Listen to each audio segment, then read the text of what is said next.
Hello नमस्कार दोस्तों, स्वागत है आप सबका अमित क्लासेस आगरा के स्टडी प्लेटफॉर्म पर। तो दोस्तों आज हम आपके बीच में उपस्थित हुए हैं सीटेट की ईवीएस को क्लास को लेकर के, जो कि ईवीएस की क्लास में टॉप 60 प्रश्नों को शामिल किया हुआ है दोस्तों। और ये वही प्रश्न है जो परीक्षा में बार बार पूछे गए प्रश्न है दोस्तों, और यहीं से पेपर फंसेगा। और यहीं से क्या होगा दोस्तों, पेपर फंसेगा। और ये जो रिवीजन है सुपरफास्ट रिवीजन रहने वाला है दोस्तों। तो बिल्कुल देरी ना करते हुए आइए स्टार्ट करते हैं मेरे साथ इस वीडियो को। और हाँ, अगर आप इस चैनल पे पहली बार विजिट कर रहे हैं तो प्लीज चैनल को लाइक शेयर सब्सक्राइब जरूर करें दोस्तों। चलिएगा स्टार्ट करते हैं। हमारा फर्स्ट प्रश्न है दोस्तों, हमारे देश के नीचे दिए गए किन्हीं दो राज्यों के लोगों का सर्वप्रिय भोजन है।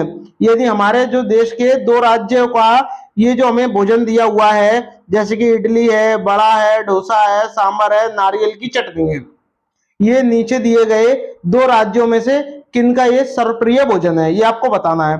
तो कमेंट करिएगा मित्रों, कौन सा होगा इसमें से। देखिए हम आपको बता दें कि पंजाब की बात करते हैं दोस्तों, तो पंजाब का जो भोजन होता है वो क्या होता है बताइए। पंजाब का वो मक्के की रोटी, सरसों का साग, ठीक है, क्या होता है, मक्के की रोटी होता है, मक्के की रोटी और सरसों का साग। गुजरात की बात करें तो ढोकला होता है, गुजरात की बात करें तो ढोकला हो जाएगा। यानी ये दो ऑप्शन तो वैसे ही कट गए, कट गए।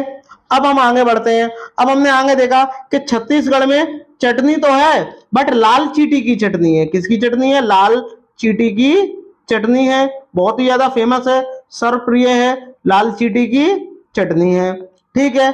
अब हमने बात की गोवा की, और गोवा की क्या चीज फेमस है ये आपको बतानी है खाने में। बताइए क्या चीज फेमस है? नारियल के तेल में पकी हुई मछली, यानी तली हुई मछली। किसमें? नारियल के तेल में बनी मछली। बनी मछली कहाँ की प्रसिद्ध है? ये आपकी गोवा की प्रसिद्ध है।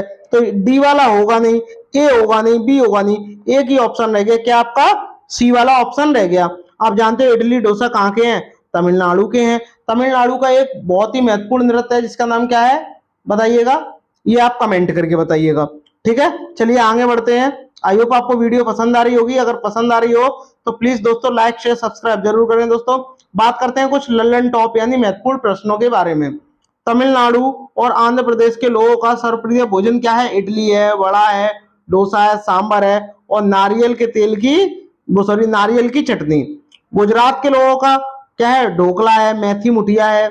उड़ीसा का प्रमुख भोजन क्या है? चूड़ी मलाई है, दही बड़ा है, छेना है और पोहा है। समुद्रीय भोजन नारियल के तेल में तली हुई मछली, ये कहाँ की है? ये आपकी गोवा की है, बहुत ज्यादा प्रसिद्ध है। कहाँ है? गोवा की है।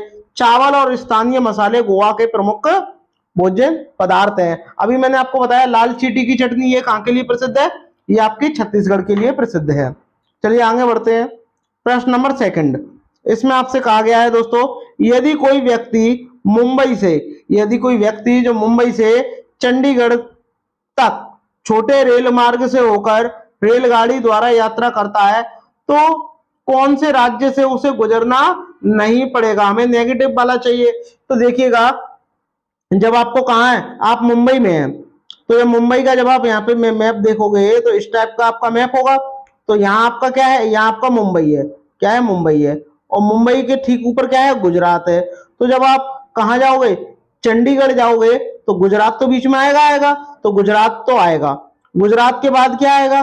गुजरात के बाद आपका राजस्थान आएगा, ये भी ठीक है। फिर आपका हरियाणा भी आएगा, ये भी ठीक है। बट उत्तर प्रदेश तो इस साइड से होता है ना, तो इसीलिए क्या है, ये उत्तर प्रदेश गलत हो जाएगा।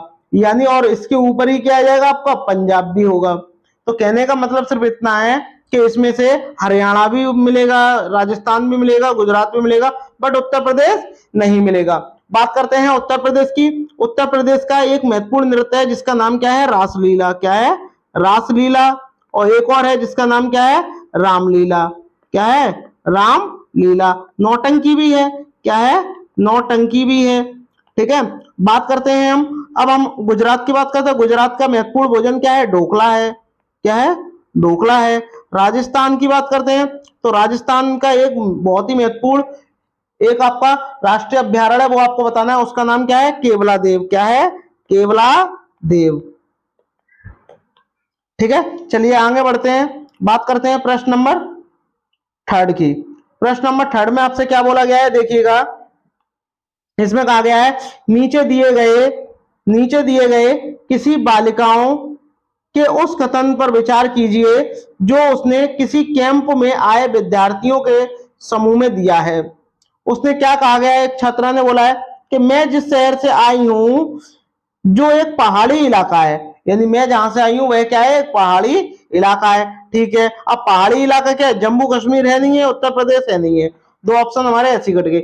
यहाँ बहुत वर्षा होती है, अब लद्दाख में वर्षा नहीं होती है और बर्फ भी पड़ती है और बहुत ही ठंड होती है और हमें धूप में बैठना अच्छा लगता है। हमारे घर पत्थर और लकड़ी के बने होते हैं, तुरंत आपने पता लगा लिया वो क्या है, हिमाचल प्रदेश। बात करते हैं हिमाचल प्रदेश की, तो आपकी एक अटल टनल है। अटल टनल कहाँ है आपकी, अटल टनल जो है ये कहाँ है आपकी, ये आपकी हिमाचल प्रदेश में है। बात करते हैं जम्मू कश्मीर में, जम्मू कश्मीर की क्या चीज फेमस है ये आपको बतानी है। जम्मू कश्मीर में क्या चीज फेमस है, डल झील है जम्मू कश्मीर में। और एक चीज और है वो आपको कमेंट करके बतानी है, बताइए कि यहाँ पर सबसे जो फेवरेट सर्वप्रिय भोजन है वो क्या है, ये आप बताइए। यहाँ के लोग मछली पसंद करते हैं, लेकिन किसके तेल में पकी हुई मछली पसंद करते हैं, मैं आपको बता दूं वो कौन सा तेल होता है, सरसों के तेल में तली हुई मछली, सरसों के तेल में तली मछली। ये कहां के लिए प्रसिद्ध है, ये आपकी जम्मू कश्मीर के लिए। गोवा के लिए नारियल के तेल में, टेपियोका केरल। ठीक है, चलिए आगे बढ़ते हैं। इसके कुछ इंपॉर्टेंट पॉइंट है दोस्तों, देखिएगा हिमाचल प्रदेश में जो घर होते हैं वो पत्थर और लकड़ी के बने होते हैं। हिमाचल प्रदेश का शाब्दिक अर्थ क्या है, बर्फीले पहाड़ों का प्रांत। ठीक है, हिमाचल प्रदेश को क्या बोलते हैं, देवभूमि भी कहा जाता है। चलिए आगे बढ़ते हैं, बात करते हैं प्रश्न नंबर 4 की। प्रश्न नंबर 4 में देखिएगा दोस्तों, इसमें आपसे बोला गया है कि कानपुर रेलवे स्टेशन और नई दिल्ली रेलवे स्टेशन, यानी यहाँ आपका कानपुर है और यहाँ आपका क्या है, नई दिल्ली रेलवे स्टेशन है। दोनों की जो बीच की जो डिस्टेंस है वो आपकी कितनी है, 432 किलोमीटर है। ठीक है, कोई ट्रेन 18 दिसंबर 2021 को रात को चलती है 23:45 पर और कानपुर से प्रस्थान करके नई दिल्ली रेलवे स्टेशन पर अगले दिन यानी 19 दिसंबर को सुबह 7:45 पर पहुंच जाती है। तो इसको पूरा होने में कितना समय लगेगा, इसको पूरा होने में 15 मिनट का समय लगेगा और 15 मिनट जब आप इसमें जोड़ दोगे तो आपका टाइम कितना हो जाएगा, तो आपका टाइम हो जाएगा 8 घंटे। और जब 8 घंटे का आपका टाइम हो जाएगा तो आपसे यहाँ पूछा क्या गया है, ट्रेन की औसत चाल। तो आप जानते हो चाल बराबर क्या होता है, स्पीड बराबर क्या होता है, डिस्टेंस अपॉन टाइम होता है। तो आप क्या करोगे, स्पीड डिस्टेंस कितनी है आपकी 432 है, 432 डिस्टेंस है और समय कितना 8 है। और जब 8 से जब आप इसको काटोगे तो कितना आ जाएगा, 54 आ जाएगा। लेकिन 54 जो आएगा दोस्तों ये किलोमीटर प्रति घंटे में आएगा, किसमें आएगा, किलोमीटर प्रति घंटे में आएगा। बट हमें ये किसमें चाहिए, मीटर प्रति सेकंड में चाहिए। तो जो 54 है इसमें आप क्या करोगे, 54 में 5/18 का क्या कर दोगे, मल्टीप्लाई कर दोगे। तो 18 से 3 बार और 3 पंजे 15 आपका आंसर आ जाएगा। तो इस प्रकार जो आपका ऑप्शन नंबर जो बी है वो करेक्ट हो जाएगा।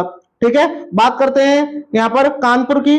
तो कानपुर को मैं आपको बता दूं ये आपका कहाँ है, ये आपका यूपी में स्थित है और जबकि दिल्ली जो है वो भारत की राजधानी है। बात करते हैं प्रश्न नंबर 5 की। इसमें आपसे बोला गया है निम्नलिखित में से 2 जानवरों के उस समूह को चुनिए जिनके आगे के दांत जीवन भर वृद्धि करते रहते हैं, यानी जीवन भर बढ़ते रहते हैं, अतः वे अपने दांतों को बहुत लंबा ना होने देने के लिए वस्तुओं को कुतरते व काटते रहते हैं। बताइए, ऑप्शन आपको दिए गए हैं, कमेंट करिएगा। क्या छिपकली है, गिलहरी है, छिपकली है, कछुआ है, चूहा है, गिलहरी है, सांप है, गिलहरी है। बात करते हैं दोस्तों यहाँ पर सांप की। तो जो सांप जो होता है, भारत में 4 प्रकार के सांप पाए जाते हैं। कौन कौन से, एक आपका करैत होता है, एक आपका करैत होता है, अफाई है, दुबैया है और एक आपका नाग है। क्या है, एक आपका क्या है, नाग। ये 4 प्रकार के सांप पाए जाते हैं। और सांप के कितने दांत होते हैं, सांप के आपके 2 दांत होते हैं दोस्तों। और जो 2 दांत जो होते हैं ये कभी बढ़ते नहीं है, इनका काम सिर्फ इतना होता है जब किसी को डसना होता है तो इसमें से होकर के वह जहर को मनुष्य के अंदर भेज देते हैं, जिसको भी वो डसेगा, ठीक है, उसके अंदर भेज देते हैं। तो सांप तो गलत हो जाएगा, सांप गलत हो जाएगा। कछुआ जो होता है वह सरीसृप प्रजाति का जीव है। क्या है? सरीसृप प्रजाति का जीव है। सरीसृप प्रजाति का क्या है? जीव है, ठीक है।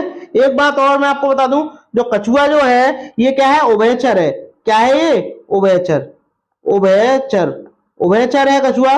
बात करें छिपकली की, तो छिपकली के दांत नहीं बढ़ते हैं, ठीक है, और छिपकली के यहाँ पे भी नहीं बढ़ेगी, तो एक ही रहेगी क्या? चूहा और गिलहरी। यानी आपको पता होना चाहिए कि जिंदगी भर यानी जीवन पर्यंत किसके दांत बढ़ते रहते हैं? वो आपके चूहे और गिलहरी के बढ़ते रहते हैं। चलिए आगे बढ़ते हैं। आई होप आपको वीडियो पसंद आ रही होगी दोस्तों, तो लाइक शेयर सब्सक्राइब जरूर करिएगा, सभी भाई बहनों से मेरा निवेदन है। चलिए बात करते हैं दोस्तों प्रश्न नंबर 6 की। बात करते हैं दोस्तों, कन्नौज एक जिला है। बात करते हैं, कन्नौज तो जिला है बट ये कहां स्थित है? ये आपका यूपी में स्थित है, ठीक है। आगे क्या बोला गया? जो समस्त भारत में इत्र के लिए प्रसिद्ध है। यानी आपको पता होना चाहिए इत्र के लिए कौन सा जिला प्रसिद्ध है? वो आपका क्या है? कन्नौज। यह जिला किस राज्य में स्थित है? मैंने आपको बता ही दिया, उत्तर प्रदेश में स्थित है। तो हरियाणा में है नहीं है। बिहार में क्या है? मधुबनी प्रिंटिंग है। क्या है? मधुबनी प्रिंटिंग जो है वो बिहार के लिए प्रसिद्ध है। और ये उत्तराखंड के लिए, उत्तराखंड का एक प्रसिद्ध बताइए, फूलों की घाटी। क्या है? फूलों की घाटी राष्ट्रीय उद्यान जो है ये कहां स्थित है? आपका उत्तराखंड में स्थित है। तो हरियाणा होगा नहीं, उत्तराखंड होगा नहीं, बिहार होगा नहीं, क्या हो जाएगा? उत्तर प्रदेश हो जाएगा। उत्तर प्रदेश की बात करते हैं, इसमें 75 जिले हैं दोस्तों और 18 मंडल हैं, ठीक है। और वर्तमान में इसके मुख्यमंत्री का नाम क्या है? बताइए ये कमेंट करके आप, उत्तर प्रदेश के वर्तमान में मुख्यमंत्री कौन है? बात करते हैं इसके कुछ लल्लन टॉप प्रश्न की दोस्तों। इसमें बोला गया है कन्नौज भारत में इत्र के लिए प्रसिद्ध है। करेक्ट बात है, मैंने अभी आपको बताया है। और कन्नौज जो है उत्तर प्रदेश में स्थित है। कन्नौज को भारत की इत्र की राजधानी के रूप में जाना जाता है। सही बात है, इत्र की राजधानी के रूप में किसे जाना जाता है? क्वेश्चन आपसे पूछा जाएगा। और किसे जाना जाएगा? कन्नौज को जाना जाएगा। यह एक सरकारी संचालित इकाई है जो कि पारंपरिक कन्नौज परफ्यूम के लिए प्रसिद्ध है, ठीक है। कन्नौज में 200 से अधिक इत्र की भट्टियां हैं, यानी 200 से ज्यादा जो है इत्र बनाने की भट्टियां हैं। यह तंबाकू इत्र और गुलाब के पानी के लिए एक मार्केट सेंटर है। यह भी बहुत ज्यादा इंपॉर्टेंट है दोस्तों। हरियाणा में, हरियाणा जो है, हरियाणा में क्या है? कुरुक्षेत्र है। हरियाणा में क्या है? आपका कुरुक्षेत्र है। हरियाणा में कुरुक्षेत्र है। यह एक धार्मिक स्थल है जहां क्या हुआ था? महाभारत हुआ था। बिहार की बात करते हैं। बिहार के लिए एक महत्वपूर्ण पॉइंट मधुबनी, जो मैंने अभी आपको बताया था, क्या है? मधुबनी है। और मधु से याद आया कि मधुमक्खी पालन को क्या बोलते हैं? एपीकल्चर बोलते हैं। क्या बोलते हैं? एपीकल्चर बोलते हैं, ठीक है दोस्तों। और बताते हैं इसमें बिहार में की बात करते हैं, बोध गया और राजगीर जो भगवान बुद्ध के लिए प्रसिद्ध हैं। मोस्ट इंपोर्टेंट है दोस्तों। चलिए आगे बढ़ते हैं, बात करते हैं प्रश्न नंबर 7 की। प्रश्न नंबर 7 में बोला गया है रेत के टीले। रेत के टीले वहां पाए जाएंगे जहां रेत होगा, बट रेत तो राजस्थान में भी है, बट रेत के टीले नहीं है, तो ये वाला गलत हो गया, ठीक है। इंग्लैंड में रेत है नहीं है, बांग्लादेश में है नहीं है, एक ही ऑप्शन बचा क्या? आबू धाबी और अफगानिस्तान, ठीक है। आबू धाबी की बात करते हैं। आबू धाबी किसकी राजधानी है? यूएई, यूएई यानी संयुक्त राष्ट्र अमीरात की क्या है? राजधानी है, ठीक है। यानी इसका नाम क्या हो गया दूसरा? दुबई। क्या है? दुबई। बात करते हैं इसके कुछ इंपॉर्टेंट पॉइंट की दोस्तों। इंपॉर्टेंट पॉइंट क्या है? आबू धाबी और अफगानिस्तान में रेत का टीला पाया जाता है। आबू धाबी संयुक्त अरब अमीरात की क्या है? राजधानी है। यह निचली पहाड़ी जैसे संरचना रेत के जमाव को रेत के टीले कहा जाता है। यानी ये निचली जो है संरचना है और रेत फिसलता रहता है और वहां रेत के क्या टीले बन जाते हैं। चलिए आगे बढ़ते हैं, बात करते हैं इसका कुछ ये वाला पॉइंट दिया गया है, देश और इनकी राजधानी।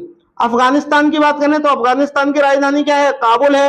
इंग्लैंड की बात करते हैं दोस्तों, लंदन है। उज्बेकिस्तान की बात करते हैं, ताशकंद है। बांग्लादेश की बात करते हैं, ढाका है। और संयुक्त अरब अमीरात की यानी यूएई की राजधानी क्या है दोस्तों? ये आपका आबू धाबी है। और मैं आपको बता दूं कि यूएई जो इसको ही क्या बोलते हैं? दुबई कहते हैं। क्या बोलते हैं? दुबई कहते हैं। अब आपको कमेंट करके बताना है कि वर्तमान में भारत में कुल कितने देश हैं। वर्तमान में कुल कितने देश हैं, सॉरी भारत में नहीं, वर्तमान में कुल कितने देश हैं। देशों की संख्या मुझे कमेंट करके बताइएगा। ठीक है, चलिए आगे बढ़ते हैं। प्रश्न नंबर 8, इसमें आपसे बोला गया भोपाल। भोपाल की बात करते हैं तो भोपाल जैसे ही नाम आया तुरंत आपको पता होना चाहिए कि भोपाल किसकी राजधानी है, एमपी की राजधानी है। और भोपाल में ही 2-3 दिसंबर 1984 की रात को भोपाल गैस त्रासदी की घटना हुई थी, जिसे ही वो किसके कारण हुई थी, मिथाइल आइसोसाइनाइड गैस के रिसाव के कारण यह घटना हुई थी। भोपाल बेंगलुरु के उत्तर में स्थित है। ठीक है, यानी जो भोपाल है वो बेंगलुरु के कहाँ स्थित है, उत्तर में स्थित है। तो आपका बेंगलुरु यहाँ आ गया और भोपाल आपका कहाँ गया, यहाँ आ गया। ठीक है, भोपाल यहाँ आ गया, उत्तर में है तो ऊपर गया। ठीक है, गांधीनगर भोपाल के ठीक पश्चिम में स्थित है और पश्चिम इधर है, तो यहाँ क्या है आपका गांधीनगर स्थित है।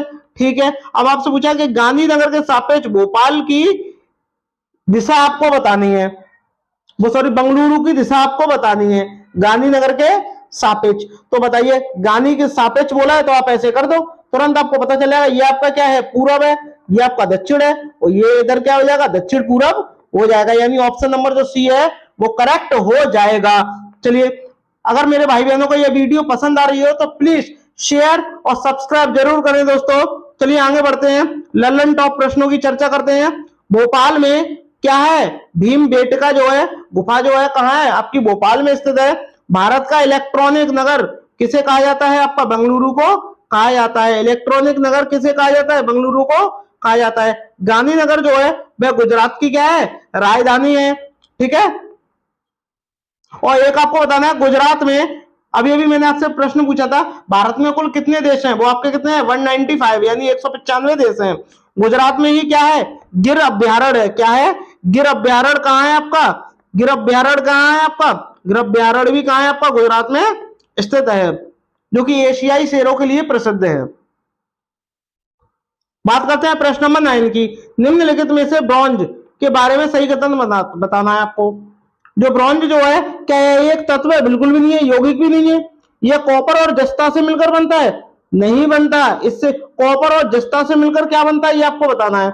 ये होगा नहीं, ये होगा नहीं। कॉपर और जस्ता से मिलकर क्या बनता है आपका, पीतल बनती है, जो मैंने आपको पहले भी पढ़ाया है। क्या बनती है, पीतल बनती है। यह कॉपर और टिन का समांगी मिश्रण है, ये वाला जो है वो करेक्ट हो जाएगा। चलिए आगे बढ़ते हैं, प्रश्न नंबर 10, इसमें दिया गया है नीचे दिए गए उस मिलान को चुनिए जो तदनुरूपी खाद्य वस्तुओं के संरक्षण के ढंग को प्रदान नहीं करती है। प्रदान नहीं करती है, ये आपको बताएं, यानी आपको नेगेटिव चाहिए। भाई आप एक बात बताइए, आपको सेब को क्या सुरक्षित रखना है तो आप उसका क्या बना दोगे, मुरब्बा, तो वो सुरक्षित रहेगा। ठीक है, दाल से क्या बना दोगे, पापड़ बना दोगे, सुरक्षित रहेंगे। कच्चा जो आम होगा आप इसे अमिया बोलते हो, इससे अचार बना दोगे, सुरक्षित रहेगी। बट दूध से आप पनीर तो बना दोगे, बट वो ज्यादा समय के लिए सुरक्षित नहीं रहेगा। कुछ समय बाद 24 या 48 घंटे के बाद वो क्या हो जाएगा, कड़वा हो जाएगा और वह खराब हो जाएगा। तो इस क्वेश्चन का जो हमें नेगेटिव पूछा था आंसर, तो क्या हो जाएगा, ऑप्शन नंबर जो बी है वो करेक्ट हो जाएगा। चलिए आगे बढ़ते हैं, प्रश्न नंबर 11।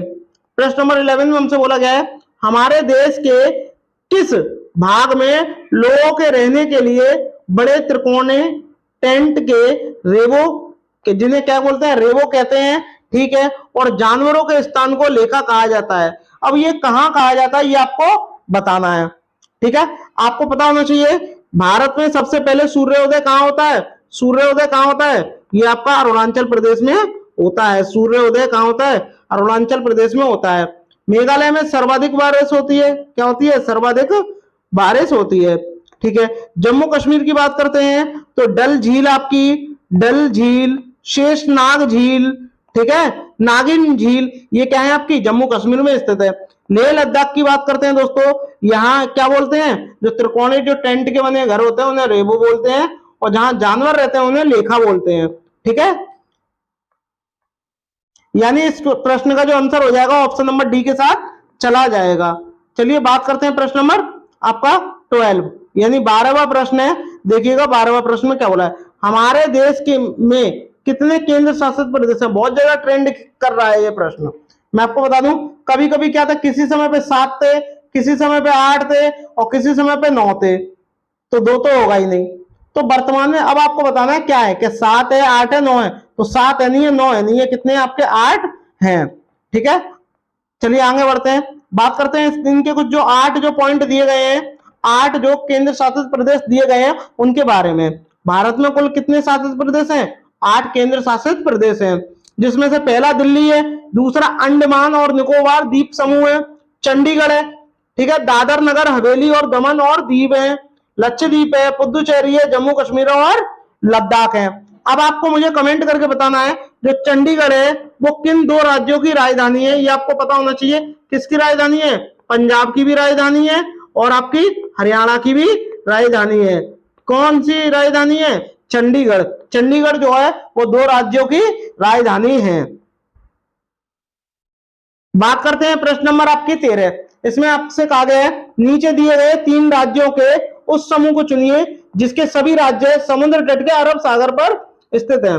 आपको पता होना चाहिए, ये आपकी क्या है, बंगाल की खाड़ी है। क्या है, बंगाल की खाड़ी, बे ऑफ बंगाल।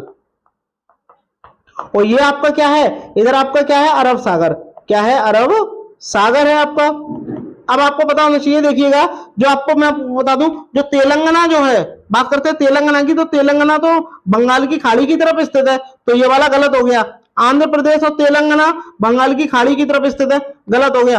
पश्चिम बंगाल बंगाल की खाड़ी की तरफ स्थित है, गलत हो गया। इधर क्या क्या है, इधर आपका क्या है, आपका इधर आपका गुजरात होगा, ठीक है, फिर आपका महाराष्ट्र आ जाएगा, फिर आपका गोवा आ जाएगा, और गोवा के बाद में क्या आएगा, आपका कर्नाटक आ जाएगा, और कर्नाटक के बाद में क्या आ जाएगा, केरल आ जाएगा। तो इतने सारे क्या है, कितने होगा, 1 2 3 4 5 5 6 करीब है, जो है वो क्या है, राज्य है, जो कि कहां पड़ते हैं, अरब सागर की तरफ पड़ते हैं। चलिए इसकी मैप को सहायता से भी इसको देखते हैं। देखिए मैप में कैसे दिया गया है, देखिएगा मैप्स में आपसे कहा गया है, मैं आपको बता दूं, इधर क्या है आपका, ये आपका क्या है, अरब सागर है, ये आपका क्या है, अरब सागर है, ये क्या है, बंगाल की खाड़ी, बंगाल की खाड़ी है, बे ऑफ बंगाल। अब देखिएगा, इधर आपका गुजरात भी है, महाराष्ट्र भी है, ये आपका गोवा भी है, और कर्नाटक भी है, और केरल भी है। तो हमें ऑप्शन में क्या दिए थे, एक केरल दिया था, कर्नाटक दिया था, और महाराष्ट्र दिया था। जबकि बात करते हैं तमिलनाडु की, तमिलनाडु आपका बंगाल की खाड़ी की तरफ स्थित है, आंध्र प्रदेश भी इधर स्थित है, और तेलंगाना भी इधर ही स्थित है, बट ये समुद्री तट नहीं है। उड़ीसा भी इधर स्थित है, और ये आपका बस इतने ही है। ठीक है, चलिए बात करते हैं प्रश्न नंबर 14 की। प्रश्न नंबर 14 में बोला गया है, छऊ नृत्य कहां का लोक नृत्य है, बताइए बताइए कहां का लोक नृत्य है। बात करते हैं उत्तर प्रदेश की, उत्तर प्रदेश का कौन सा सबसे महत्वपूर्ण नृत्य है, वो आपका क्या है, रासलीला। क्या है, रासलीला है।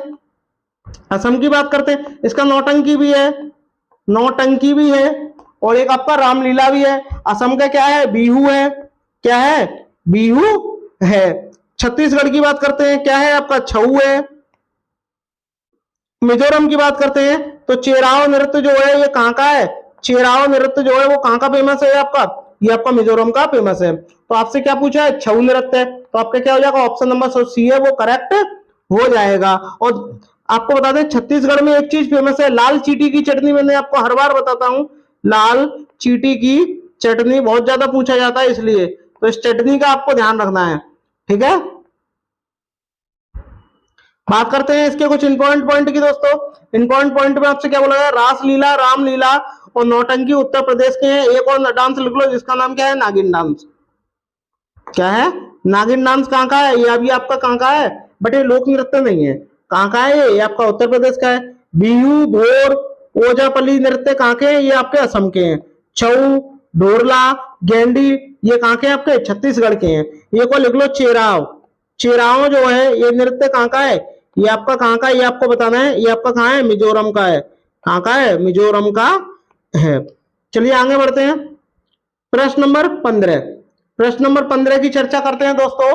प्रश्न नंबर 15 की चर्चा करने से पहले अगर आपको ये वीडियो पसंद आ रही हो दोस्तों, तो प्लीज लाइक शेयर सब्सक्राइब जरूर करें दोस्तों, और अपने सभी भाई बहनों में शेयर जरूर करें। चलिए बात करते हैं प्रश्न नंबर 15 की। इसमें आप केंचुए के संबंध में, तो आपको पहली बात तो ये ध्यान रखना है, जो केचुआ है, सांप है, एक आपका क्या है, केचुआ है, सांप है, ये क्या है, ये आपके किसान के मित्र कहे जाते हैं।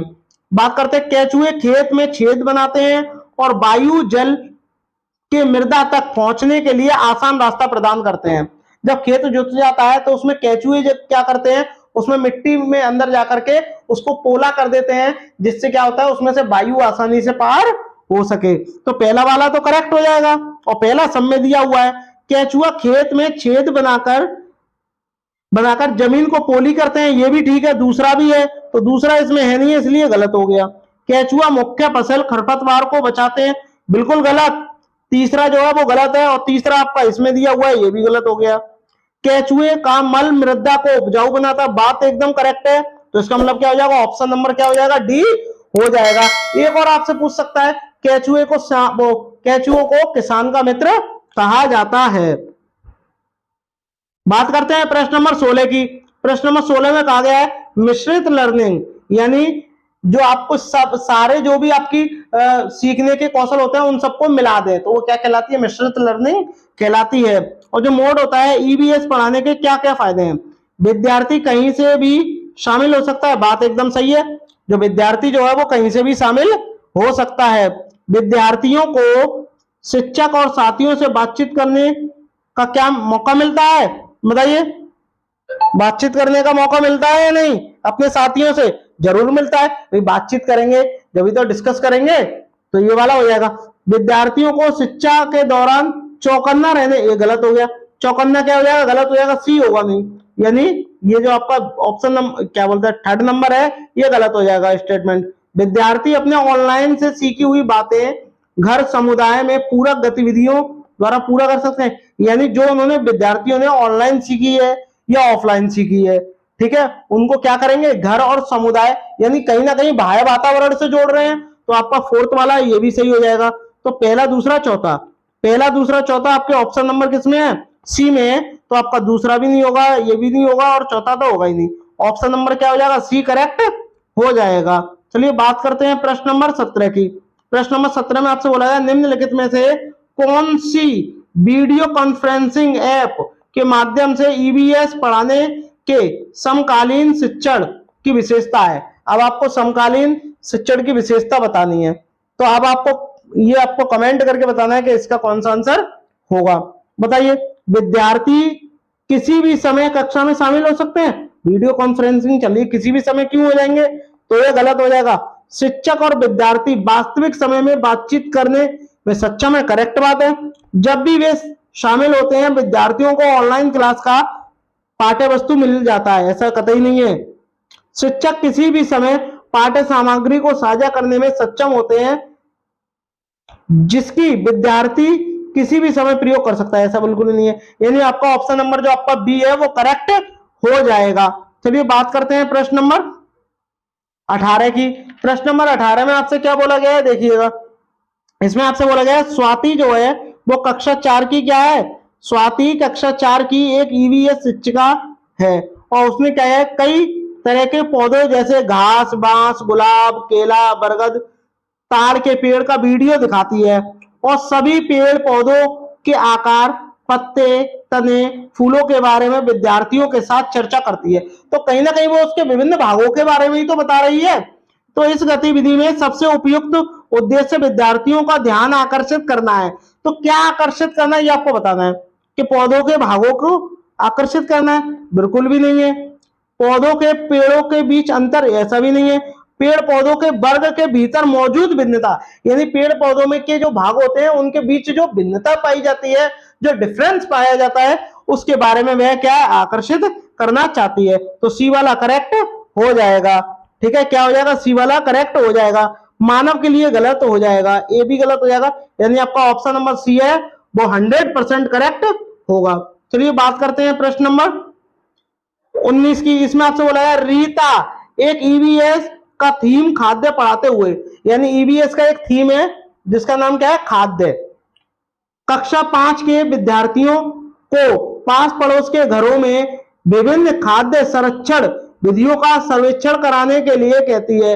इस सर्वेक्षण में सबसे अधिक उपयुक्त उद्देश्य आपको बताना है कि इनमें से कौन सा होगा। तो बताइए इनमें से कौन सा होगा? विभिन्न व्यक्तियों के प्रति संवेदनशील बनाना, बात सही है। सर्वेक्षण करने के कौशलों क्षमताओं का आकलन करना, सर्वेक्षण करने के लिए कौशल क्षमताओं का आकलन, ये गलत हो जाएगा। समुदाय से प्रत्यक्ष रूप से जानकारी एकत्रित करना और अवसर की बात हो गई, करेक्ट हो गया। समुदाय के साथ बातचीत करने का अवसर, ये भी करेक्ट हो गया। यानी पहला तीसरा चौथा, पहला तीसरा चौथा इसी में ही है। ए वाला होगा नहीं, सी होगा नहीं, डी होगा नहीं, यानी ऑप्शन नंबर जो बी है वो करेक्ट हो जाएगा। चलिए बात करते हैं प्रश्न नंबर 20 की। प्रश्न नंबर 20 में आपसे क्या बोला गया है? वर्तमान पाठ्यचर्या के अनुसार प्राथमिक स्तर पर ईवीएस के उद्देश्य कौन से हैं? यानी अब आपको ईवीएस के उद्देश्य बताने हैं कौन से हैं, तो बताइए, बताइएगा ईवीएस के उद्देश्य जो है वो कौन से हैं। प्रकृति, सामाजिक और सांस्कृतिक वातावरण के बीच संबंधों का पता लगाने और समझ विकसित करने के लिए विद्यार्थियों को प्रशिक्षित करना, बात एकदम 100% करेक्ट हो चुकी है। विद्यार्थियों को पर्यावरण संबंधी मुद्दों की जानकारी या उनके बारे में जागरूकता का विकास करना, बात सही है। पृथ्वी को मानव, ये गलत हो जाएगा। ईवीएस के विभिन्न शिक्षण शास्त्र, गलत हो जाएगा। यानी पहला और दूसरा सही है, और पहला और दूसरा आपका ऑप्शन नंबर बी में दिया गया है। पहला ऑप्शन गलत हो जाएगा, तीसरा भी गलत होगा और चौथा भी गलत हो जाएगा। ऑप्शन नंबर जो बी है वो करेक्ट होगा। चलिए आगे बढ़ते हैं। प्रश्न नंबर 21। प्रश्न नंबर 21 में कहा गया है, एक ईवीएस शिक्षकों, यानी ईवीएस के जो शिक्षकों हैं इनके द्वारा क्या है, गतिविधि आयोजित करने के लिए, समूह बनाने के लिए निम्न मानदंडों को ध्यान में रखना चाहिए। यानी ये कुछ स्टेटमेंट दिए गए हैं, इनको ध्यान में रखना चाहिए। ये आपको बताना है कौन सा इनमें से ध्यान में रखना चाहिए। तो ये आपको कमेंट करना है, जब तक बताइएगा, जब तक मैं पढ़ रहा हूं, कौन सा इनमें से करेक्ट होगा। उनके संज्ञानात्मक स्तर के अनुसार सामूहिकरण, गलत हो गया। लिंग के आधार पर बालक बालिकाओं को अलग, गलत हो गया। पूरी कक्षा में जितने समूह हो सके बना ले, गलत हो गया। डी वाला करेक्ट सही हो जाएगा। समूह के बीच सहभागिता और प्रतिभागिता के आधार पर समूह बनाइए, ठीक है। तो ये वाला क्या हो जाएगा, करेक्ट हो जाएगा। बात करते हैं प्रश्न नंबर 22 की। प्रश्न नंबर 22 में बोला गया है, प्राथमिक स्तर पर ईवीएस के पाठ्यचर्या की प्रकृति है, बताइए। देखिए पर्यावरण अध्ययन की प्रकृति कैसी है, एकीकृत है, बट यहां पाठ्यचर्या की प्रकृति पूछी है। पाठ्यचर्या की प्रकृति कैसी है, पाठ की पूछी है, तो आपको कैसे बतानी है? तो एकीकृत तो होगी नहीं, अनुशासनात्मक होगी नहीं, विषय एकल विषय होगी नहीं, एक ही रहेगी क्या, समावेशी। समावेशी, प्रासंगिक, थीम आधारित। आपने देखा होगा आपके में जो ईवीएस है उसमें भी थीम उपथीम दिए गए हैं, और क्या समावेशी शिक्षा के अनुसार हमें बच्चों को पढ़ाना चाहिए। चलिए आगे बढ़ते हैं। प्रश्न नंबर 23। प्रश्न नंबर 23 में आपसे क्या बोला गया है, देखिएगा। कहानियों की बात हो रही है, तो कहीं ना कहीं कल्पना की बात होगी। देखते हैं। के माध्यम से ईवीएस अवधारणाओं को पेश करने के लिए एक शिक्षक को निम्नलिखित बातों का ध्यान रखना होगा। अब बताइए, ये 4 स्टेटमेंट दिए गए हैं, और कौन कौन से जो स्टेटमेंट का ध्यान रखेंगे शिक्षक, ये आपको बताना है। देखिएगा, कहानियों को किसी अवधारणा के बारे में गलतफहमी की रचना नहीं करनी चाहिए, सही बात है, एक तो नहीं करनी चाहिए। गलतफहमी की रचना क्यों करेंगे आप? कहानियों को लिंग, जाति, धर्म, अन्य सामाजिक समूह से संबंधित कोई रूढ़िवादिता विचार चित्रित नहीं करना चाहिए, सही बात है भाई। कहानियों को भी आप जाति और लिंग, धर्म के अनुसार आप बताओगे तो ये भी गलत हो जाएगा, ठीक है। ये वाला भी क्या हो जाएगा, गलत हो जाएगा। कहानियां मजेदार और मनोरंजक होनी चाहिए, गलत हो गया। कहानियां ऐसी होनी चाहिए जो विद्यार्थी उससे जुड़ाव महसूस करें, यानी पहला दूसरा चौथा सही है, और पहला दूसरा चौथा आपका ऑप्शन नंबर सी जो है वो करेक्ट हो जाएगा। तो ए वाला गलत हो जाएगा, बी गलत हो जाएगा, डी गलत हो जाएगा। चलिए आगे बढ़ते हैं। प्रश्न नंबर 24। प्रश्न नंबर 24 की चर्चा करते हैं दोस्तों। एक ईवीएस शिक्षक अपने विद्यार्थियों में मानचित्र कौशल को मन में बैठाने के लिए निम्नलिखित क्रियाकलापों में से किनको करने की कहेगा, यानी इनमें से कौन कौन से क्रियाकलाप जो है वो करेंगे बच्चे, और टीचर उनसे कहेगा कि आप इन क्रियाकलापों को करो।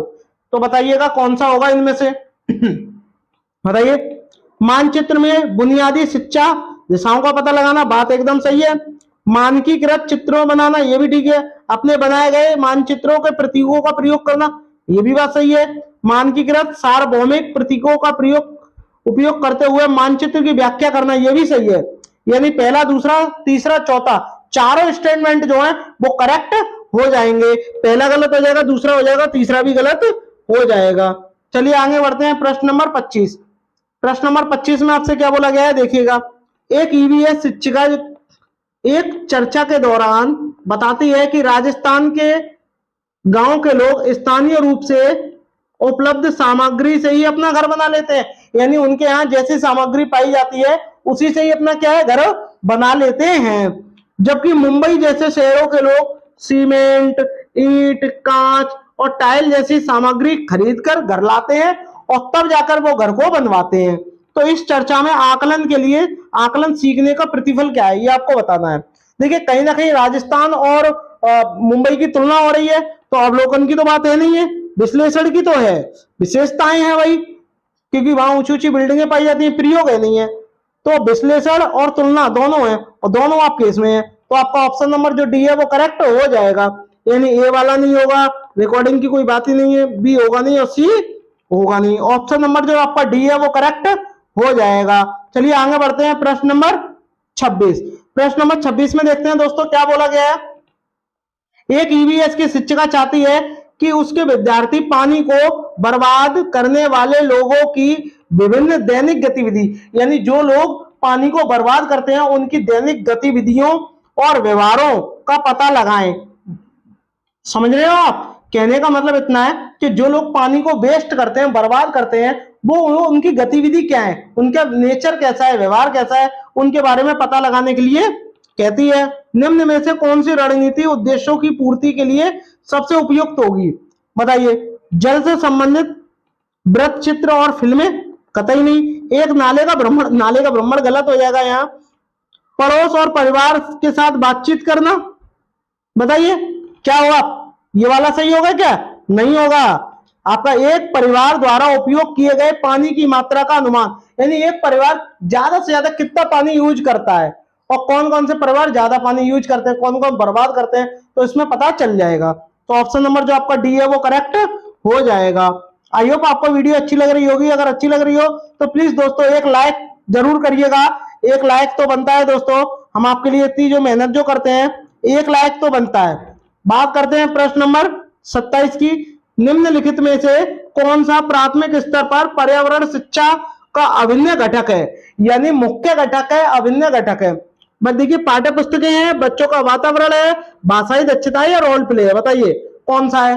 तो आप कहोगे कि जो भी शिक्षा दी जाती है वो बच्चे के वातावरण के अनुसार दी जाती है और मातृभाषा में बच्चे को सिखाया जाता है। तो ऑप्शन नंबर क्या, बी हो जाएगा। क्यों? क्योंकि ये वातावरण से सीखी हुई शिक्षा है। ऑप्शन नंबर ए गलत हो जाएगा, सी गलत हो जाएगा, डी गलत हो जाएगा। बात करते हैं प्रश्न नंबर 28 की। प्रश्न नंबर 28 में बोला गया है, एक ईवीएस शिक्षक के रूप में आप प्राथमिक कक्षाओं के लिए पाठ्य पुस्तक के चयन में किन मानदंडों का सबसे महत्वपूर्ण मानोगे, बताइए। ये 4 स्टेटमेंट दिए गए हैं, इनमें से आप किसको सर्वाधिक महत्वपूर्ण मानोगे, ये आपको बताना है। पाठ्य पुस्तक में लिंग, जाति, धर्म से संबंधित कोई रूढ़िवादिता नहीं होनी चाहिए, सही बात है। क्या है, कोई भेदभाव नहीं होना चाहिए पाठ्य पुस्तक में। पाठ्य पुस्तक में भाषा मानक होनी चाहिए, गलत हो गया। पाठ्य पुस्तक की कीमत कम और पतली होनी चाहिए, ऐसा कतई नहीं है। पाठ्य पुस्तक सचित्र और आकर्षण होनी चाहिए, यानी बच्चा जो है उससे पढ़ने में रुचि ले, ठीक है, उसमें चित्र बने हो। तो ऑप्शन नंबर क्या यहाँ पर पहला सही है और चौथा सही है, और पहला चौथा ऑप्शन नंबर ए में दिया गया है, तीसरा है नहीं है, इनमें चौथे दिए गए, ये वैसे गलत हो गए, ठीक है। तो बात करते हैं प्रश्न नंबर 29 की दोस्तों। प्रश्न नंबर 29 में आपसे क्या बोला गया है, देखिएगा। ज्यादातर इसमें विविधता के यानी रूढ़िवादी के प्रश्न इसमें शामिल है। बात करते हैं प्रश्न नंबर 29 की। कक्षा 5 के विद्यार्थियों को लिंग यानी जेंडर की रूढ़िवादिता सिखाने के लिए निम्न में से कौन सा संसाधन सबसे उपयुक्त होगा, यानी कक्षा 5 के बच्चे हैं, उन्हें हमें लिंग पढ़ाना है, जेंडर पढ़ाना है, इसकी रूढ़िवादिता सिखानी है हमें, तो कौन सा इसमें से ऑप्शन जो है वो करेक्ट होगा, ये आपको बताना है। तो बताइएगा। सदस्यों के बीच कार्य आवंटन का पता लगाने के लिए घरों का सर्वेक्षण करना, सही बात है।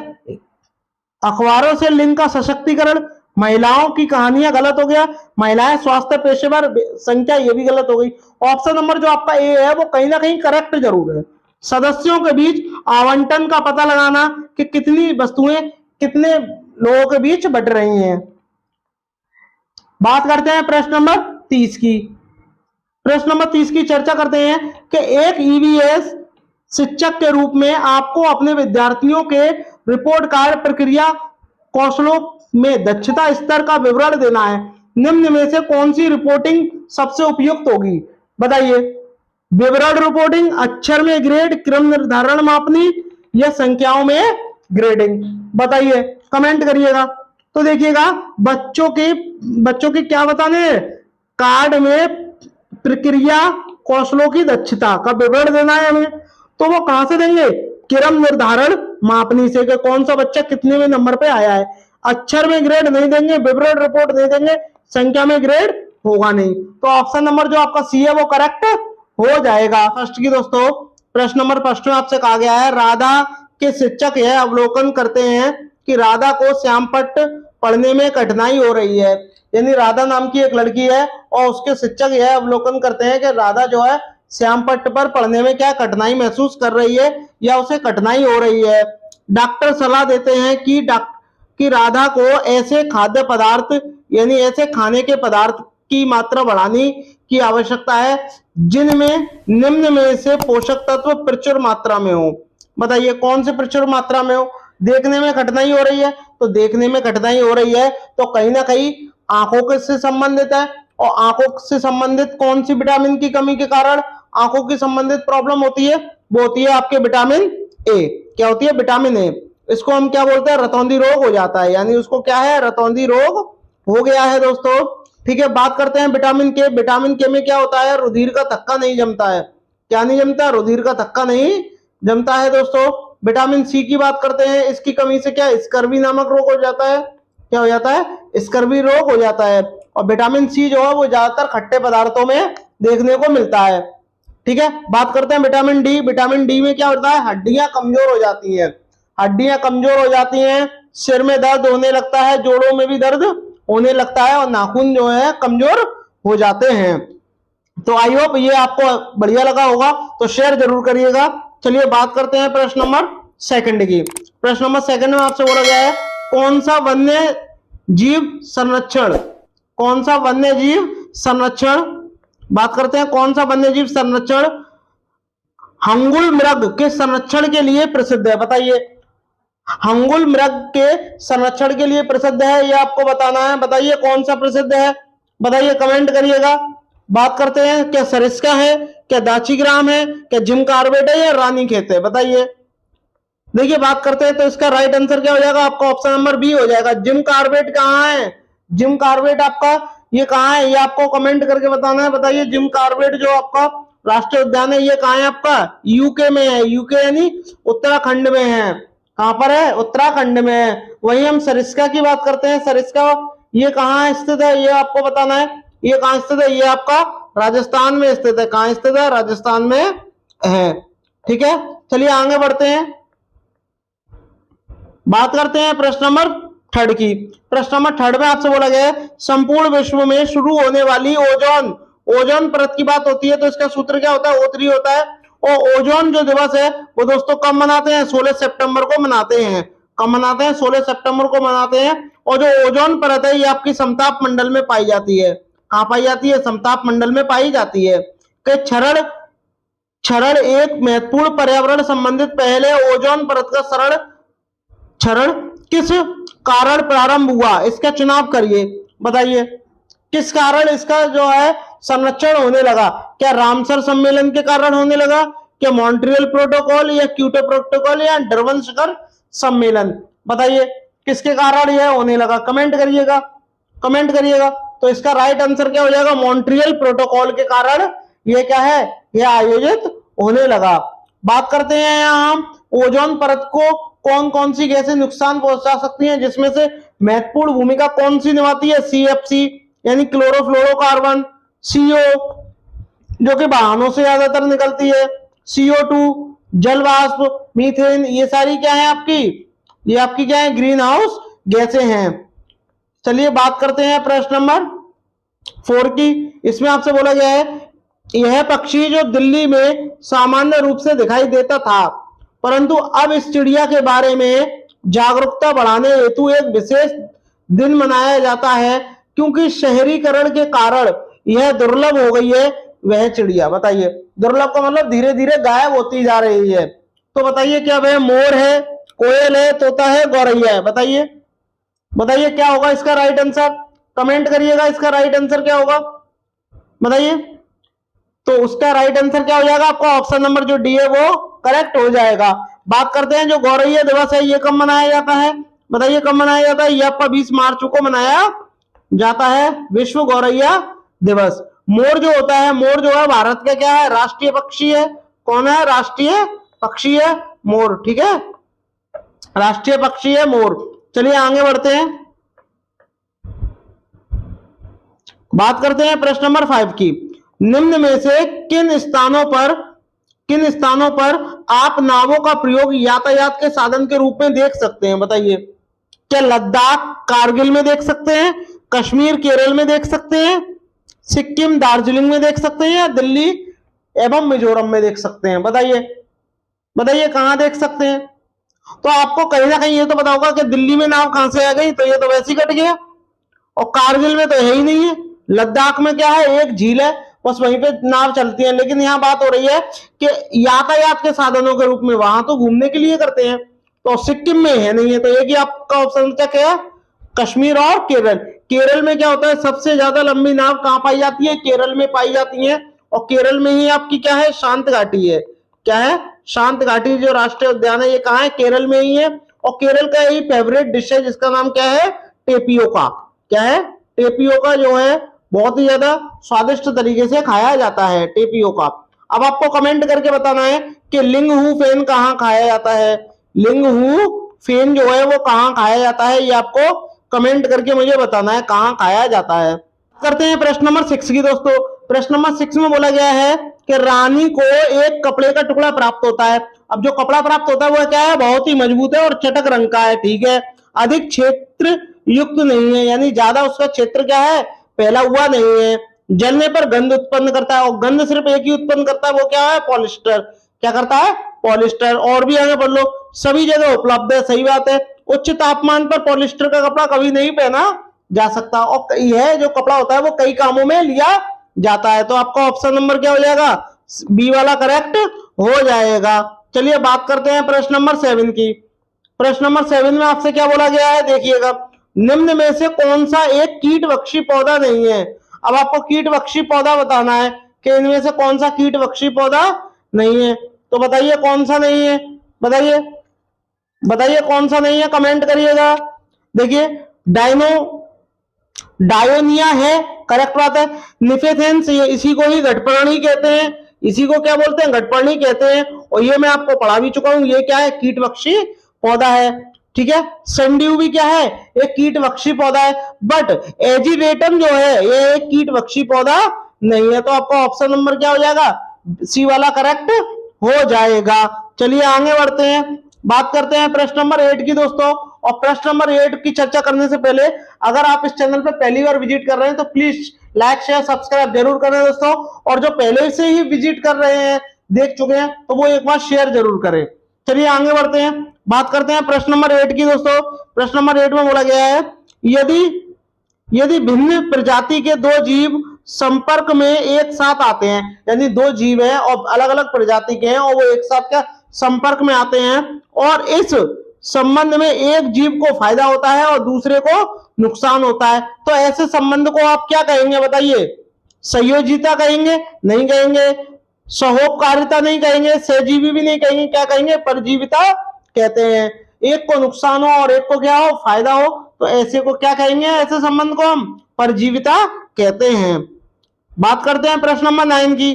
प्रश्न नंबर 9 में बोला गया, निम्न में से कौन सी ग्रीन हाउस गैस नहीं है? बताइए कौन सी ग्रीन हाउस गैस नहीं है, कमेंट करिएगा कौन सी नहीं है, बताइए कमेंट करिएगा, कमेंट करिएगा कौन सी ग्रीन हाउस गैस नहीं है। तो आपको मैं बता दूं, मीथेन गैस जो होती है वो ग्रीन हाउस गैस है, कार्बन डाइऑक्साइड भी ग्रीन हाउस गैस है, सल्फर हेक्सा फ्लोराइड भी क्या है, ग्रीन हाउस गैस है। CFC भी ग्रीन हाउस गैस है। ठीक है, ये क्या है, ये ठंडे पदार्थों में पाई जाती है, यानी जो ठंडे करने वाले पदार्थ जैसे फ्रिज है, AC है, इसमें क्या CFC गैस होती है। तो एक ही रह गया क्या, सल्फर डाइऑक्साइड। सल्फर डाइऑक्साइड जो है वो ग्रीन हाउस गैस नहीं है। तो इसका राइट आंसर होगा दोस्तों ऑप्शन नंबर सी के साथ में लॉक हो जाएगा। बात करते हैं प्रश्न नंबर 10। प्रश्न नंबर 10 में आपसे बोला गया निम्न में से कौन से पौधे का प्रयोग डिब्बे बनाने एवं मकान बनाने में होता है, बताइए। डिब्बे बनाने और मकान बनाने में प्रयोग होता है, बताइए किसका प्रयोग होता है, बताइए। डिब्बे बनाने में क्या गन्ने का प्रयोग होता है, आप कहो गन्ने का प्रयोग नहीं होता, इसका प्रयोग तो चीनी बनाने में होता है। क्या चीनी बनाने में किसका, गन्ने का प्रयोग होता है। घास का प्रयोग होगा नहीं, मक्के का होगा नहीं, किसका, बांस का प्रयोग होता है। आपको पता नहीं है बांस, असम में क्या होता है, बांस के 10 से 12 फीट ऊंचे घर बनाए जाते हैं। कहां बनाए जाते हैं, असम में बनाए जाते हैं। तो घर बनाए जाते हैं और इससे ही क्या, डिब्बे भी बनाने का कार्य किया जाता है। चलिए आगे बढ़ते हैं प्रश्न नंबर 11। प्रश्न नंबर 11 में आपसे बोला है निम्न में से कौन सी भोजन संबंधी आदत कार्बन पदचिह्न को कम करने में मदद करेंगे, बताइए।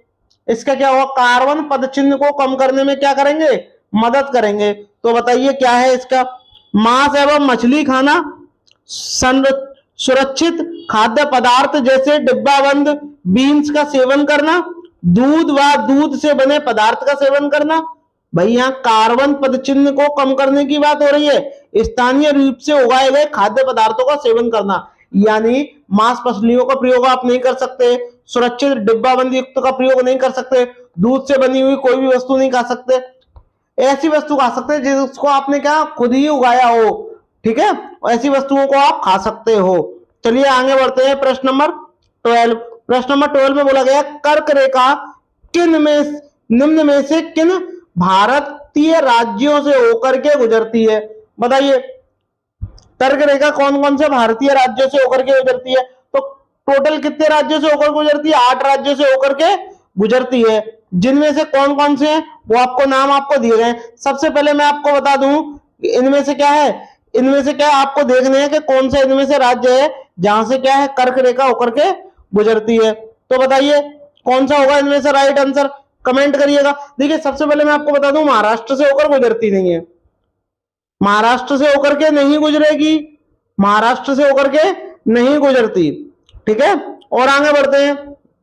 ठीक है, और देखिएगा बिहार से होकर के नहीं गुजरती, बिहार से होकर के नहीं गुजरती, गुजरात से होकर के गुजरती है, राजस्थान से होकर के गुजरती है, मध्य प्रदेश से, छत्तीसगढ़ से, झारखंड से, पश्चिम बंगाल से, त्रिपुरा से और मिजोरम से, उड़ीसा से नहीं गुजरती है। तो आपका ऑप्शन नंबर क्या हो जाएगा, बी वाला जो है वो करेक्ट हो जाएगा। चलिए आगे बढ़ते हैं प्रश्न नंबर 13।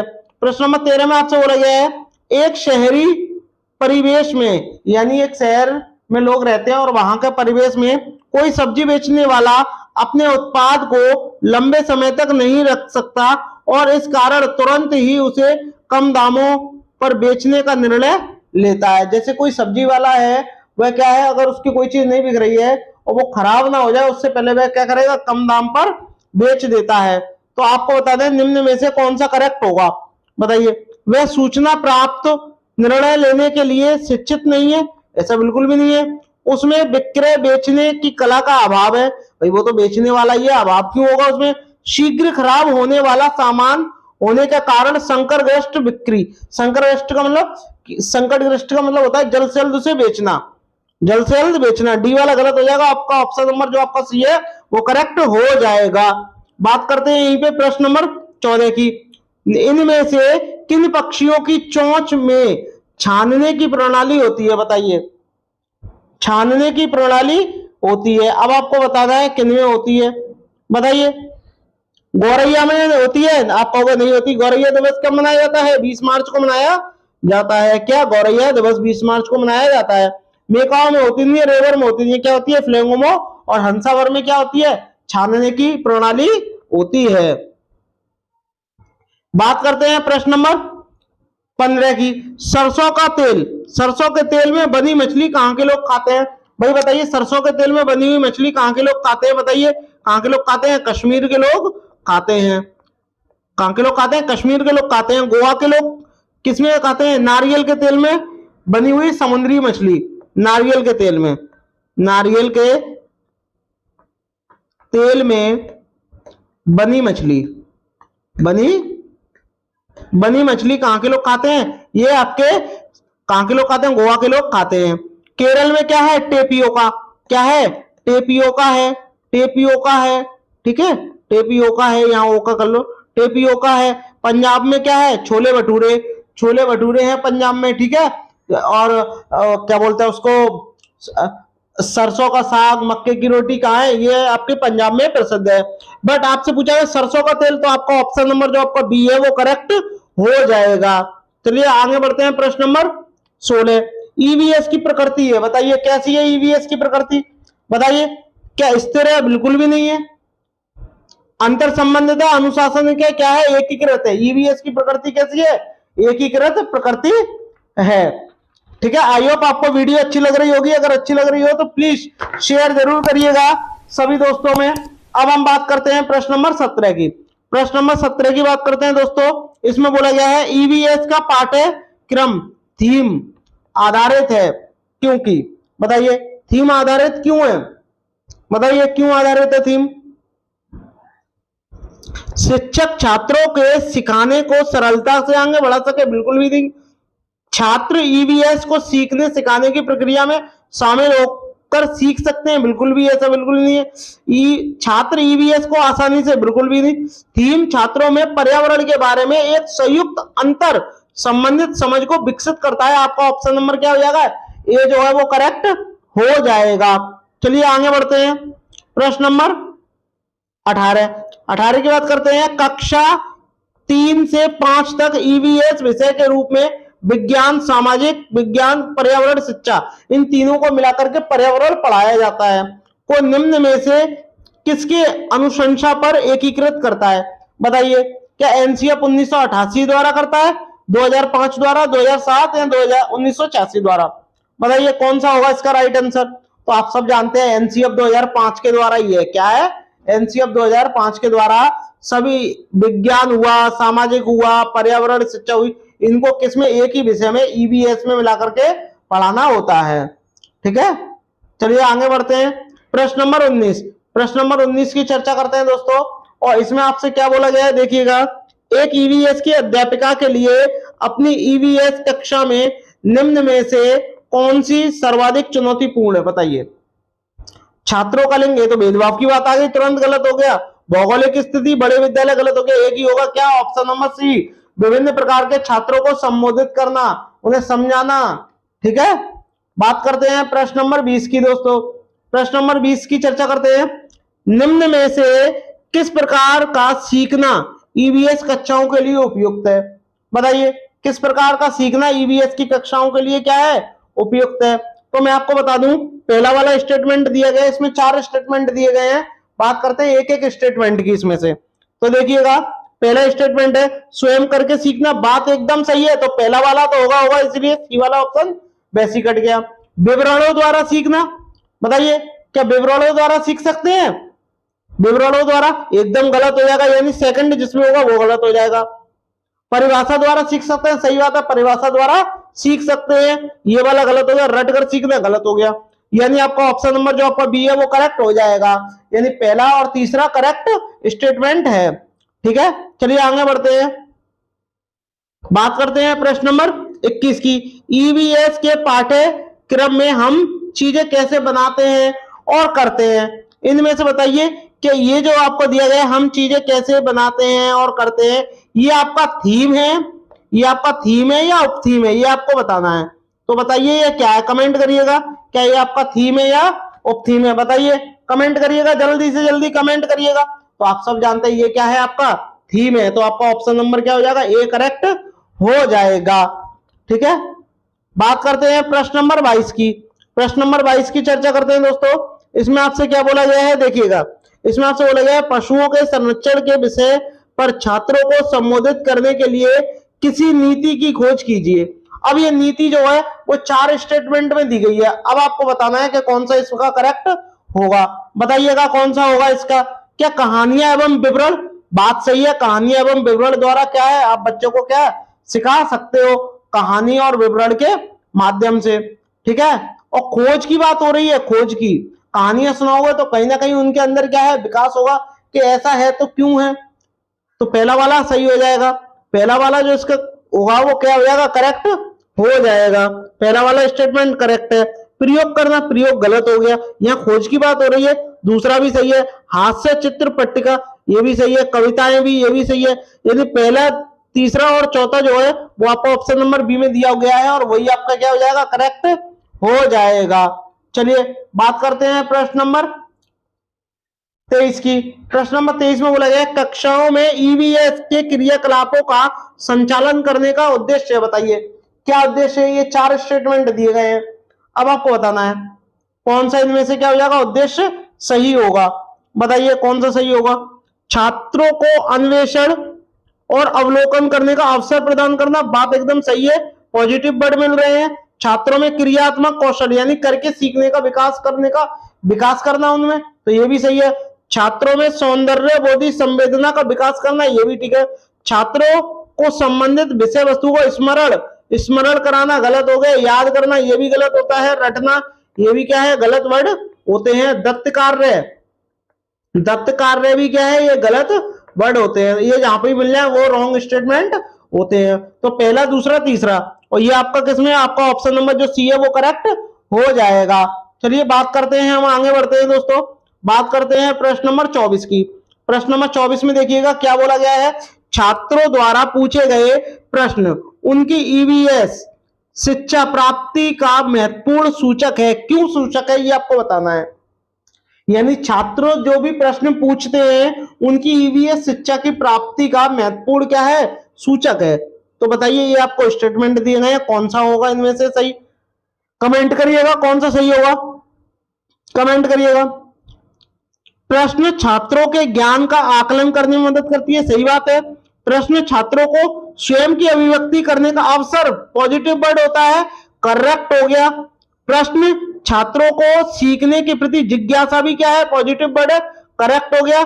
छात्रों के क्रियात्मक कौशलों का मूल्यांकन, कौशलों का मूल्यांकन नहीं होता, उसका विकास होता है। क्या होता है, विकास होता है कौशलों का। तो फोर्थ वाला गलत हो जाएगा, तो आपका क्या हो जाएगा, ऑप्शन नंबर जो सी है वो करेक्ट हो जाएगा। यानी पहला स्टेटमेंट भी सही है, दूसरा भी सही है और तीसरा भी सही है। बात करते हैं प्रश्न नंबर 25 की दोस्तों। प्रश्न नंबर 25 में बोला गया है ईवीएस का विद्यार्थी शिक्षक द्वारा दिए गए समाधान का विश्लेषण करता है विश्लेषण है कि एक। अब आपको बताना है कि इनमें से कौन सा करेक्ट होगा। ये आपके स्टेटमेंट दिए गए हैं, बताइए कौन सा होगा। क्या प्रक्रिया कौशल होगा, संज्ञानात्मक प्रक्रिया होगा, उत्पादक होगा या मनोसामाजिक होगा। देखिए बताइए कमेंट करिएगा। देखिए समाधान का विश्लेषण जो होता है कब होता है, जब आप उसकी प्रक्रिया का विकास करते हो, प्रक्रिया कौशल को सीखते हो, और जो आपके संज्ञान में होती है ये भी सही है। लेकिन उत्पादक की तो कोई बात नहीं हो रही, मनोसामाजिक की कोई बात नहीं है। तो पहला दूसरा करेक्ट होगा, यानी आपका ऑप्शन नंबर जो आपका ए है वो करेक्ट हो जाएगा। चलिए बात करते हैं प्रश्न नंबर 26 की दोस्तों। प्रश्न नंबर 26 की चर्चा करते हैं। पाठ्य पुस्तकों एवं शिक्षकों के अतिरिक्त निम्न में से कौन सा ईवीएस की शिक्षा का एक अच्छा साधन हो सकता है, बताइए। क्या समाचार पत्र हो सकता है, समुदाय के सदस्य, कविताएं या क्रियाकलाप। बताइए कौन सा हो सकता है, कमेंट करिएगा कौन सा हो सकता है। देखिए मैं आपको बता दूं, समाचार जो क्या पूछा क्या है इसमें, पाठ्य पुस्तकों और शिक्षकों के अतिरिक्त यानी इनके अलावा कौन सा ईवीएस शिक्षा का एक अच्छा साधन हो सकता है। समाचार पत्र द्वारा भी आप समाज के बारे में सीखते हो, तो आपका पहला वाला क्या हो जाएगा, करेक्ट हो जाएगा। ठीक है, समुदाय के सदस्य की कोई बात ही नहीं है, सदस्य से आप सीख जाओगे, सदस्य से आप सीख सकते हो। क्या सदस्य से क्या है, आप सीख सकते हो। तो ये वाला क्या हो जाएगा, ये रॉन्ग नहीं होगा, ये करेक्ट हो जाएगा। समुदाय की बात हो रही है इसीलिए क्या हो जाएगा, करेक्ट हो जाएगा। लेकिन कविताएं तो वही पाठ्य पुस्तक में ही आती है, क्रियाकलाप भी आपके पाठ्य पुस्तक में आते हैं। तो पहला और तीसरा जो है, पहला दूसरा सही हो जाएगा, इसीलिए इसका थर्ड वाला ऑप्शन करेक्ट हो जाएगा। बात करते हैं प्रश्न नंबर 27 की दोस्तों। निम्न में से किन विषयों पर चर्चा ईवीएस की कक्षा में होगी, बताइए। ये आपको दिए गए हैं 4 स्टेटमेंट और ईवीएस की कक्षा में होती है। और ईवीएस की कक्षा कब तक की होती है, 3 से 5वीं तक की जो कक्षा होती है वो ईवीएस की कक्षा होती है। तो बताइए पेट्रोल की दर के बारे में पढ़ाएंगे, करेक्ट, आप सही बात है पढ़ाएंगे। पशुओं का संरक्षण किस प्रकार किया जाना चाहिए, ये भी आप पढ़ाओगे। जल आपदाओं के बारे में पढ़ाओगे कि बाढ़ वगैरह के बारे में बताओगे या नहीं। लेकिन बीजों के अंकुरण में कार्बन डाइऑक्साइड का सांद्रण ये इस लेवल का नहीं है। तो ऑप्शन नंबर क्या हो जाएगा आपका, 3 स्टेटमेंट सही है, पहला, दूसरा, तीसरा। तो आपका ऑप्शन नंबर जो आपका ए है वो करेक्ट हो जाएगा। चलिए बात करते हैं प्रश्न नंबर 28 की दोस्तों। निम्न में से कौन सा ईवीएस के मूल्यांकन में सामाजिक कौशलों का सूचक हो सकता है, बताइए। सामाजिक कौशलों का सूचक हो सकता है। अब आपको बताना है क्या वर्गीकरण हो सकता है, विश्लेषण हो सकता है, साझा करना तथा मिलकर कार्य करना, ये सृजनात्मक लेखन हो सकता है। बताइए इसका राइट आंसर क्या होगा, बताइए। ईवीएस का मूल्यांकन समाज की बात हो रही है तो कहीं ना कहीं मिलकर ही आप सीख करोगे, तो मिलकर करोगे यानी साझा करना और मिलकर कार्य करना। आपका ऑप्शन नंबर जो आपका सी है वो करेक्ट हो जाएगा। चलिए बात करते हैं प्रश्न नंबर 29 की दोस्तों। इसमें आपसे बोला है रंग के आधार पर पशुओं को वर्गीकृत करना। रंग के आधार पर, कलर के आधार पर क्या पशुओं का वर्गीकृत करना उपयुक्त कथन से वाक्यांश किसे प्रदर्शित करता है, बताइए। ये किसे प्रदर्शित करता है ये आपको बताना है। बताइए क्या सीखने के उद्देश्य को प्रदर्शित करता है, सामान्य उद्देश्य को, सीखने की दक्षता को, या सीखने की प्रक्रिया को, बताइए किसको करता है। आप कहीं ना कहीं ये देख रहे होंगे सामान्य उद्देश्य की तो कोई बात नहीं है, और दक्षता का मतलब क्या होता है आपकी क्षमता, और क्षमता की कोई बात ही नहीं है, यहाँ तो सीखने की बात हो रही है। और प्रक्रिया होगा नहीं, क्या होगा, ऑप्शन नंबर क्या हो जाएगा, ए करेक्ट हो जाएगा। उद्देश्य की बात हो रही है, और उद्देश्य क्या है कि रंग के आधार पर क्या करना, उनका विभाजन करना, वर्गीकृत करना। बात करते हैं प्रश्न नंबर 30 की दोस्तों। प्रश्न नंबर 30 में बोला गया है शिक्षिका द्वारा उनके ईवीएस छात्रों का मूल्यांकन उनके अवलोकन द्वारा उनसे प्रश्न पूछकर चित्र बनाकर, यानी ईवीएस की एक शिक्षिका है और शिक्षिका जो है अपने छात्रों से कहती है उनका मूल्यांकन करने के लिए उनका अवलोकन करना चाहती है, तो उनसे प्रश्न पूछकर या चित्र बनाने में उनकी भागीदारी तथा विचार विमर्श में हिस्सा लेने उसके उपरांत द्वारा इकाई परीक्षण यह दर्शाता है कि, अब आपको बताना है वह क्या दर्शाता है, बताइए कमेंट करिएगा क्या दर्शाता है। शिक्षिका सहपाठी मूल्यांकन तकनीक की बात हो गई, गलत हो गया, तुरंत क्या हो गया, गलत हो गया। शिक्षिका विद्यालय निर्धारित मूल्यांकन प्रक्रिया का क्या कर रही है, प्रयोग कर रही है, बात एकदम सही है। शिक्षिका अवलोकन के उपकरण गलत हो गए, शिक्षिका संकलित गलत हो गया। यानी कुछ वर्ड ऐसे होते हैं जो नेगेटिव होते हैं, आप उनको देख के तुरंत ही काट सकते हो, जैसे संकलित करना उपकरण हो गया, तकनीक हो गया, याद करना हो गया, रटना हो गया, ठीक है, दत्त कार्य हो गया, गृह कार्य हो गया, परिभाषा हो गया, स्मरण करना हो गया, ये सारे क्या है, नेगेटिव वर्ड हैं। ठीक है, चलिए आगे बढ़ते हैं। आई होप आपको वीडियो अच्छी लगी होगी। अगर अच्छी लगी हो दोस्तों तो सभी दोस्तों में, सभी मेरे बहन भाई शेयर जरूर करिएगा, कमेंट जरूर करिएगा। और हाँ दोस्तों, लास्ट में थैंक्स फॉर वॉचिंग दोस्तों, मिलते हैं नेक्स्ट वीडियो में, तब तक के लिए धन्यवाद।